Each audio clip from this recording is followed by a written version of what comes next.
today I am talking to an Ironman and runner, Edsel Gonzales. And let me start by asking you, how did you get started with running?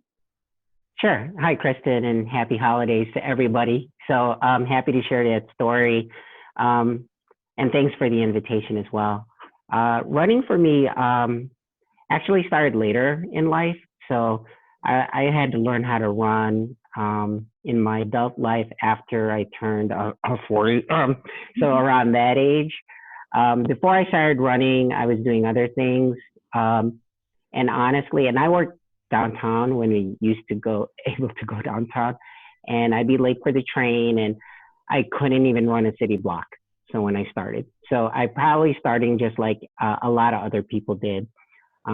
When I decided to start running, it was for a bunch of different reasons. Mm-hmm. So other than sort of improving my overall health, I had a circle or community of friends that started doing it themselves. And at first, I would just kind of go for crew or support. And if you ever go to races or get a chance to cheer people on, there's a little bit of excitement there that kind of gives you a rush. At first, it's a little intimidating because you feel like, wow, they just ran, 3 miles, 5 miles, 10 miles, or even a full marathon. And you get caught up in that moment. And I guess for me, I had to decide, why don't I just try it? Why don't I just go for it? So that was the exciting part of it. The other part of it is like, what actually pushed me over was a family member she was diagnosed with lung cancer, a different kind of lung cancer because she wasn't smoking or anything like that. But sometimes these things happen. Right. And we were all out there. All the family came out there, and they discovered it when it was very late. So she was already stage 4. So we decided to do a team, and the team was going to do a run. And we all got to wear the same shirts, and we got to do it for her. And sometimes it's easier to do something for someone else you love than to do it for yourself. Mm-hmm. So I'm like, am I really going to make 2 miles? And I'm like thinking to myself, and I saw my aunt, and she was so excited, and she was so happy to see everyone. And I'm like, well, if she can be out here and support us, why can't we run? It's 2 miles. So I just wanted to just get to the finish line, and I was very surprised that I made it, and I didn't. All those voices in your head that says, no way, you can't do it. You can't even run a city block, or, it's just too exhausting for you. And then you just find out. And just finishing and being part of all of that got me hooked. Uh-huh. So after that race, you just build on. You don't have to be like, you don't have to win races. You don't have to like be the best at it. You just have to be the best version of yourself. And it just continued from there. So from one race to another, learning how to run properly, learning how to train, have the right gear and things like that. And I've taken a little bit of a break this year, doing other things, but certainly I am definitely getting back into it. And again, just try to do different things with it. Mm-hmm. And are you more of, you mentioned some friends and family that you have run with. Are you more of the introspective alone runner, or are you more of the, go out with a group and make it social runner? Or a mix? A little bit combination of both, I imagine, like everyone else. And it depends on really 2 things. And when you run or you begin to run, one of the pieces of advice I would offer to you is have a training calendar. So those are free. You can go to like Hal Higdon or whatever your goal is. You can just Google it. Like, I want to run a 5K. I want to run, a 10 mile. And it will actually give you a training program from, 6 weeks out, 8 weeks out, however time it recommends, and then you follow it. So when it's a pure training run, I use it for staying on track, but also for what I need at the moment. Like if I need like to have quiet time, or I need to like focus in on certain things, it's You have to learn how to run. When you run alone, you get that runner's high. Yep. And I do a lot of treadmill running too, not just the outside. The outside for me is like fun. The treadmill running is tough Yeah. because you need a mental toughness to it, where you've got to focus on yourself, and it's completely boring for me, you know. And I don't run with music. When I run with music, it's more recreational. Yep. But for me, um, running without music gives me a chance to hear my body, Yep. the way I breathe, how I'm moving, how loud my footsteps are. And while you're running, you have to recalibrate. You know, you have to lighten up, you have to relax. And those are the alone time running. When I'm running with a group, if you're running for training, make sure your group is a group that is around your skill level or pace, I would say, because then you want to get the benefits from it. You know, it's good to be in company, and it kind of helps you get to that. But if you get the group that pulls you a little bit, you're going to improve. If you get the group where you're kind of pacing them, then there's just a different type of run. You get to pace your friends or your group, and then they're usually good about that. So it is a different combination, and I try to do a little bit of everything. That's really great. Yeah. I've heard a lot of those things. That's really great advice. You know, I've heard a lot of those things from coaches in the past. So if somebody who hasn't been a runner and wants to try it, you know, what do you say to them? My own experience is that where I was never a runner, and they want to try it, I would encourage them. You know, I would first help them first listen, like, why are you thinking about running? Or I would first, encourage them and say, hey, that sounds great. Why are you thinking about running? And then you would hear kind of like where they got to and where hey, I just want to try this. I've seen this.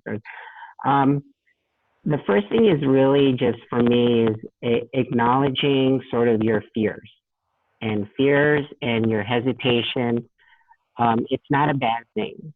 It's natural. It's sort of an instinctive reaction. As people, as humans, it's sort of that fight or flight. Your body will always take the path of least resistance when it thinks that it's saving you.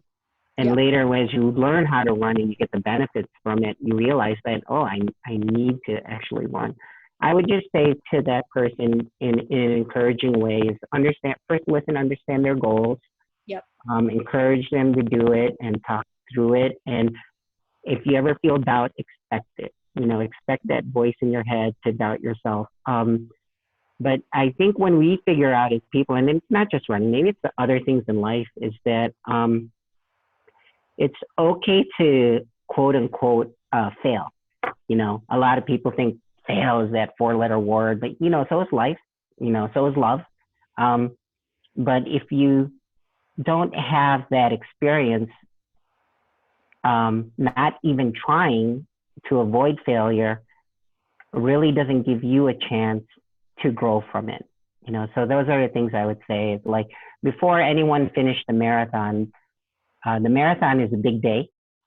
But before that, there were a lot of days that you had to get through in order to get there. And those weren't failure days. Those were all days that helped add up to get you to that point. And I think you learn something, every time you're going to have bad runs. It's going to happen. Nobody has a perfect run every time they go out. And I think those bad runs are actually really important. Yes, for sure. You have to learn how to handle it. And I think every bad run, you really learn something from it, and whether that's about something physical, like not getting the right nutrition or not hydrating properly, or, to a mental challenge, how am I handling this mental challenge? I think those are so valuable because you really, more so than from a good run. Good runs. Totally agree. I value in, you have to kind of embrace those bad runs. Right. Yeah. And I totally agree. Race day is sort of the fun day if you've trained properly. And the training days are messy. You know, it's where you've learned a new limit for yourself, or what your body can do and what it can't do. And I always believe like you have to discover sort of those bumps in the road before you try to go down that path on the day that you're supposed to get there. So yes, I embrace those days. Some of those days could be discouraging. And when you can't get through it yourself, that's why it's also important that you have a network of people. And then even things that you're doing, Kristen, just hearing other people get through what they had to get through, you can relate to that. And you get excited when you see other people kind of get past and reach their goals. And then you want that for yourself. So I think that's all part of that sort of development, or even for me, sometimes it feels like therapy, but it helps me. Yeah, and I think, you know, that community that you talked about is so important, and it's not competitive. I mean, yeah, there are people out there who are elite runners, and they're running for sponsorships, and, you know, speed is important and winning is important. But I think for us mere mortals who are out running, it really is, one of the things that I really loved about it is that everybody supports each other. And, you know, when you have that community around you and you do have that bad run, then you have a lot of encouragement. You know, and people sharing their stories. Yeah, you know, I totally agree. Yeah. Everybody started somewhere, and, you know, knowing that other people went through the same struggles as you is huge. Yes. And, you know, I would even say like some of the best things I've gotten out of running, other than, you know, health reasons or personal growth, is that community that you will meet. You know, that there are so many people that I have met in just doing this as part of my life. You know, either as part of races or part of training groups. You know, I've met some of my best friends through it. You know, you can meet the love of your life through it. You know, figuratively speaking, you're on this life's path, and you're on this course. And in order for you to get through that race when you're training or you're going through it, along that way on that same path are people trying to do the same thing. So when you bump into those people in life or in your training, those are kind of like where the chemistry works really well. Because you're all trying to do the same thing, and you can get there in a better way or a better experience, at least for me, when you're doing it with other people. I think running friends are a different kind of friends. Yeah. You make a running buddy, and they're your friend for life. Yeah, you don't run anymore, they're your friend for life. Yeah, it's sort of like fraternal. You know, you kind of are going through the running is like hazing yourselves into that fraternity of like runners. You know. So. And seeing each other at your worst and at your best, it definitely is a good foundation to build, you know, lasting connections with people. Yeah, very lasting bonds. So do you have you know, when you're doing a race, do you have a certain pre-race routine? Yeah, I mean, other than following the training program, I try to get into the good habits, you know, like the days leading up to the race, depending, like say it's a marathon, because those are the ones you got to prepare a little bit more. So other than the hydration and watching how much water you drink, watching your carb intake, usually those are the rules I follow. The rules I don't follow is like, they say like, don't do anything new for race day. Like race with what you trained with, race with like how you've trained. I always fall into the trap of like, man, I really want to get that new shirt, you know, or that would look really cool, or, you know, a sleeve or something like that. So sometimes that fun stuff where, you know, a lot of people, without peacocking and things like that, I do like to when we race in a group, like we'll match or we'll have a costume, or, you know, we'll want something that's like commensurate to, like if you're doing a Soldier Field run, if you don't get a Chicago Bears game, you kind of want to do something with the flag or something fun like that. So try to combine it, because that day is supposed to be the fun day. So those are the pre-racing days, pre-racing type of things I would do. Cool. All right. We touched on this a little bit. Talk a little bit more about, what running can bring to your life other than the physical health benefits. Sure. I think running is to me has been sort of a way of challenging yourself spiritually. In your mind, you've always, you think you know who you are, but you don't really know what your potential is.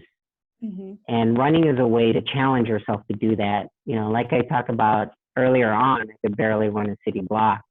Now I've probably run over 10 marathons, some recreationally, some running.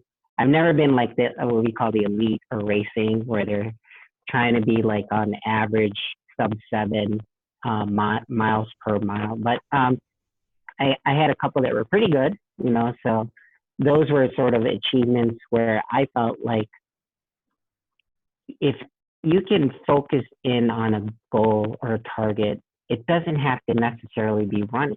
It could be the relationships in your life. It could be in trying to get that next position at your work. Or it might be just to even repair relationships or create relationships. It's learning how to, I guess what I would call like finding that 6 seconds, the moment of courage, where you're able to tell yourself, like, I'm not going to listen to the things telling me my anxiety. I'm not going to give in to my fear. I'm just going to go for it. And running is just a way of just doing it physically. So in a lot of things in my life, is like trying to understand my human nature.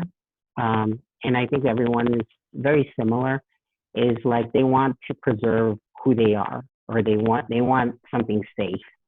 And you have to, and maybe when you get a little bit older, maybe you feel more secure, but it's okay to try something new, and you never know like the outcome of it. And I think for me, running has been a way for that. Running, at least from a physical perspective, led me into triathlon. So when I got into triathlons, I was able to hit my goal, and I would have otherwise never thought that I could have been there. But it was just getting off to a start, and just keep working towards it. And as we talked about, like in meeting new people in your life, things like that, it's just been a really positive experience for me. Great. Well, thank you so much for spending some time with me today and sharing your insights and some really great advice for new runners. So very much appreciate that. And happy holidays to you. Yes. Yep. And happy holidays to you and your listeners. And hopefully they get the shoes that they want and they can get out there when things are better. Let's hope Santa brings those shoes. Yeah. Thank you. Okay. All right. Take care, Kristen. Have a good day. Okay. Bye-bye. Bye.